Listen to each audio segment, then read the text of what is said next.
So, Bingo, how's it going along? What do you mean, Fleegle? Oh, right. Fleegle, I've been talking to the producers of Warner Brothers, and, we got some good news and some bad news. What's the good news?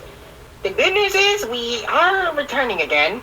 Well, are we gonna get ourselves another movie or our own show? Well, that's the bad news, boss. We're not getting another movie because the Five Nights at Freddy's movie is officially out and nobody wants to see any other rip-offs. And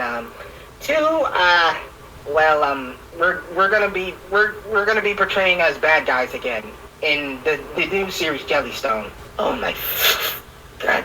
It shouldn't be all that bad, boss. I mean, people still recognize us, right? Yeah, Flea, like we're still iconic. Ain't that right, Snork? Oh, he's unconscious. We're still the Banana Splits, right?